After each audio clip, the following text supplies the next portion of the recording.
បាទសួស្តីពុកម៉ែបងប្អូនបាទទាំងអស់គ្នាបាទថ្ងៃនេះជាថ្ងៃទី6ណាបាទខែ2បាទ2026ហើយថ្ងៃនេះខាង channel បងប្អូនបានចេញនៅតម្រុយលេខល្អលេខច្បាស់ហើយពុកម៉ែបងប្អូនអំពូមីងយកទៅលេងទៅដែរហើយវីដេអូនេះបើសិនជាស្រឡាញ់ពេញចិត្តណាបាទការធ្វើតម្រុយឆ្នាំយួនចេញពីខាងបងប្អូននេះបាទសូមឲ្យពុកម៉ែបងប្អូនចុចសញ្ញា share សញ្ញាកណ្ដឹងចុច like ចុច share ឲ្យខ្ញុំបាទម្នាក់មួយតគ្នាបើសិនជាស្រឡាញ់ការធ្វើតម្រុយឆ្នាំយួនចេញពីខាងបងប្អូនហើយតម្រុយនេះគឺមានភាគរយល្អណាបាទអញ្ចឹងពុកម៉ែបងប្អូនអាចយកទៅផ្សងសំណាងដើម្បីបានហេងដើម្បីបានលៀបបានតម្រុយនេះគឺមានខ្ទង់អូ20ក៏ដូចជាខ្ទង់9សម្រាប់លេខតូចគឺមាន24 98 14 15បាទសម្រាប់លេខធំគឺមាន248គុណ9 85គុណហើយនេះជាតម្រុយដែលបងអូនឲ្យលេងសម្រាប់ថ្ងៃទី6ខែ2 2026នេះអញ្ចឹងពុកម៉ែបងប្អូនអាចយកទៅលេងបានណាបាទអាចយកទៅលេងអាចយកទៅចាក់បានតម្រុយនេះគឺមានភាគរយល្អ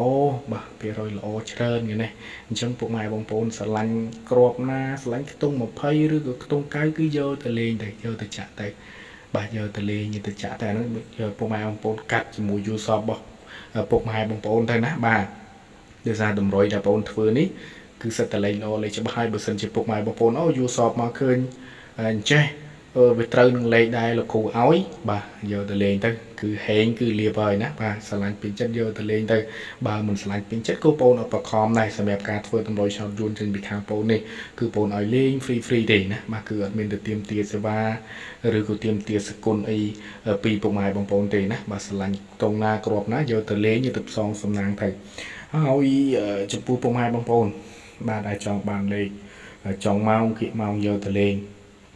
បងបញ្ជាក់តិចសម្រាប់ខាងបងនេះក៏មានលក់លេខចង់ម៉ោងគៀកម៉ោងឲ្យលេងដែរហើយចំពោះការលក់លេខបងប្អូនគឺពុកម៉ែបងប្អូនបាច់ភ័យទេសម្រាប់ការលក់លេខបងប្អូនគឺបងមិនតម្រូវថាអូតើតែបងសវ៉ាតើតែយកសគុណ100000 200000 300000ហើយបានឲ្យលេខច្បាស់ឲ្យលេខល្អយកទៅលេងអត់ទេណាបាទអត់ទេបង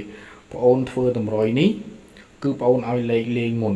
ឲ្យលេខយកទៅផ្សងសំណាងមុនពុកម៉ែបងប្អូនលេងតែឆាតមកដាក់តែលោកគ្រូយកលេខឬក៏ឲ្យមេដៃមកបងប្អូនបាញ់លេខឲ្យពុកម៉ែបងប្អូនលេងពេលដែលត្រូវចាំវាសบายបងណាបាទពេលត្រូវចាំវាសบายបងហើយសេវាបងប្អូនតម្លៃសមរម្យគេគឺមិនថ្លៃសេវាតែ100000នេះបាទសេវាតែ100000នេះមានលេខចុងម៉ោងមានលេខគៀកម៉ោងឲ្យលេងចំពោះសេវាហ្នឹងគឺបងបញ្ជាក់ហ្នឹងណាបាទសកុនហ្នឹងគឺបងអត់ទៀមទាមុនទេណាបាទចឹងបើចង់បានឆាតមក Facebook បងប្អូនសាមគ្គីឆ្នោតយួនណាឬក៏តាក់ទងមកលេខសាប់បងប្អូនមកមានលេខល្អលេខច្បាស់ឲ្យលេងហើយវីដេអូរបស់បងប្អូនអត់មានអីច្រើនទេថ្ងៃនេះបាទជូនពរហេងទាំងអស់គ្នាបាទសូមអរគុណសូមជម្រាបលា